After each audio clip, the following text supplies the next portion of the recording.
വെണ്ടുവഴി government LP സ്കൂളിൽ ഊർജ്ജ സംരക്ഷണ ദിനാചരണം സംഘടിപ്പിച്ചു. ഉദ്ഘാടനം school headmistress Liji V Paul നിർവഹിച്ചു.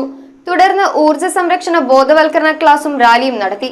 ഊർജ്ജ സംരക്ഷണ ദിനാചരണത്തിന്റെ ഭാഗമായി വെണ്ടുവഴി ഗവൺമെന്റ് LP സ്കൂളിൽ വിവിധ പരിപാടികൾ സംഘടിപ്പിച്ചു. ദിനാചരണത്തിന്റെ ഉദ്ഘാടനം school headmistress Liji V Paul നിർവഹിച്ചു. ബാവാസ് കെ കബീർ ഊർജ്ജ സംരക്ഷണത്തെക്കുറിച്ച് ക്ലാസുമെടുത്തു. ഊർജ്ജം സംരക്ഷിക്കേണ്ടതിന്റെ ആവശ്യകതയെപ്പറ്റിയും ഊർജ്ജ സംരക്ഷണ രീതികളെപ്പറ്റിയും ക്ലാസ്സിൽ വിശദീകരണം നടത്തി. വിദ്യാർത്ഥികൾ ഊർജ്ജ സംരക്ഷണ ബോധവൽക്കരണ പോസ്റ്ററുകൾ തയ്യാറാക്കി പ്രദർശിപ്പിക്കുകയും ബാനറിൽ ചായം മുക്കിയ കൈപ്പതിച്ച് ഊർജ്ജ സംരക്ഷണ പ്രതിജ്ഞയുമെടുത്തു. തുടർന്ന് ഊർജ്ജ സംരക്ഷണ റാലിയും നടത്തി. ആതിര AG, അസ്ലി മുഹമ്മദ്, ഷഹാന മോൾ PM, തസ്തി മറിയം, ഷെബിന NM എന്നിവർ പ്രോഗ്രാമിന് നേതൃത്വം നൽകി. News bureau, Kothamangalam. നല്ല നാടൻ ഐറ്റംസ് മുതൽ അറബിക്, ചൈനീസ്, മലായി, സ്പാനിഷ് അങ്ങനെ നമ്മുടെ കൊച്ചിക്കായലിന്റെ തീരത്ത് നിന്ന് ഇത്രയും വെറൈറ്റി ഡിഷസ് കഴിക്കാൻ പറ്റിയ സ്ഥലം സോൾട്ട് അല്ലാതെ വേറെ ഇല്ല. ഈ ക്രിസ്മസ് ന്യൂ ഇയർ സോൾട്ടിനോടൊപ്പം ആഘോഷിക്കൂ. സോൾട്ട് റെസ്റ്റോറന്റ്, തോപ്പുംപുടിയൻ, പനമ്പള്ളി നഗർ.